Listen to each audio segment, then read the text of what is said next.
Moi, me ollaan Teekkarijaosto. Tampereelta on tulossa Teekkarijaosto vierailemaan meidän luokse ja alettiin tuossa miettiä, että pitäisiköhän vähän jäynää niitä.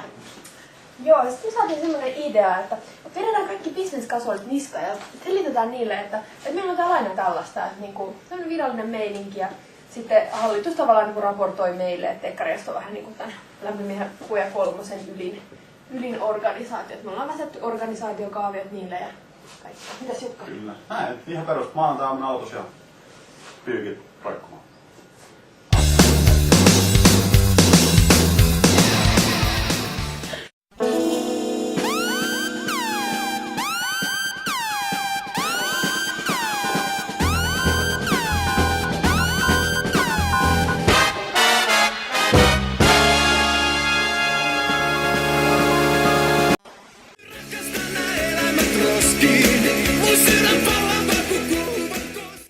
Hallitus on tärkeä osa organisaatiota, jotta saadaan tehtyä päätöksiä. Eihän varsinaista päätösvaltaa hallituksella kuitenkaan yleensä ole.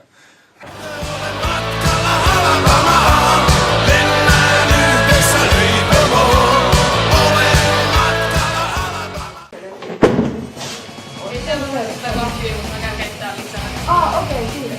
Joo, pizza on tosiaan varapuheessa. Meillä on tosiaan tällainen käytäntö, että nämä ainekset, nämä on tietoja järjestäjäpuolella. Sekä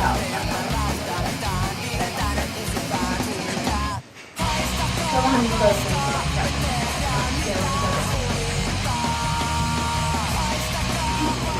Joo, eli nyt ollaan tässä mun huoneella ja olin tekemässä tästä toimintasuunnitelmaa meidän vapulle ja tulin tallentelemaan nämä muutokset nyt tässä.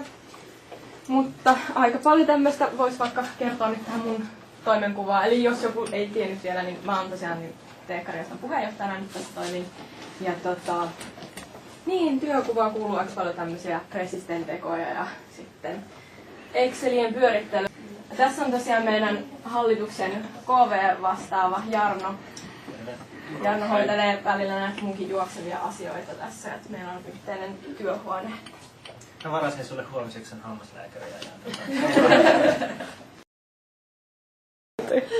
Moikka! Elikkä mä kerron vähän tästä meidän ylioppilaskunnan organisaation rakenteesta. Ja sitä havainnollistamaan mä ajattelin käyttää tällaista kätevää ylioppilaskunnan hallitus ja sihteerit, jotka on läheisessä yhteistyössä keskenään. Sihteerit vastaa nimenomaan esimerkiksi näiden eri osa-alueiden budjeteista ja edelleen. Ja meillä on tosiaan tämmöinen koko Aalto-yliopiston yhteinen Aalto-yhteiset toimikunta, joka järjestää sitten niin koko ylioppilaskunnan tapahtumia yhteisiä.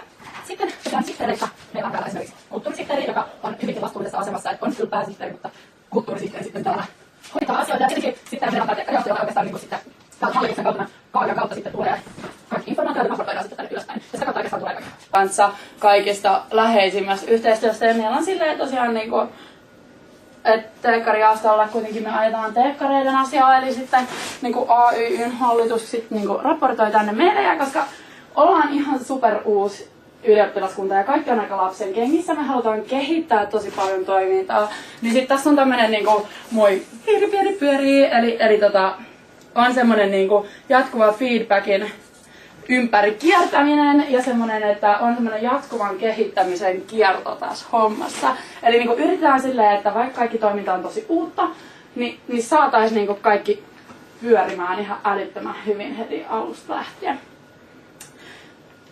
Eli onko tässä jotain kysyttävää? On selkeästi tuo Teekkarijaosto tuossa ylimpänä kuitenkin organisaatio. Aika kuluu tällaiseen byrokratian pyörittelyyn aika pitkälti ja sitten myös niin kuin tähän vuorovaikutukseen hallituksen ja muiden sidosryhmien kanssa. Ja muutenkin tämmöistä koordinoija eri kiltojen tapahtumajärjestäjien niin kuin yhteistoimintaa ja tällaista. Et mietitään keskenään, pidetään semmoisia paneeleja, että miten voisi kehittää kiltojen tapahtumia tiettyihin suuntiin silleen, että esimerkiksi alkoholikulutusta voisi vähentää.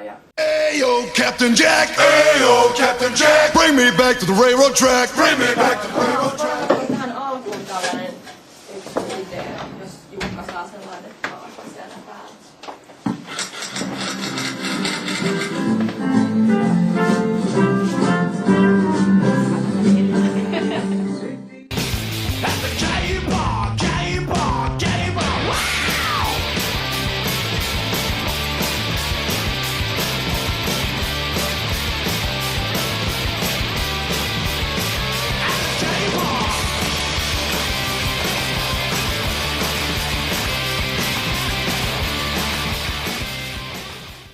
töihin virastoon. Elikkä mä oon kerran.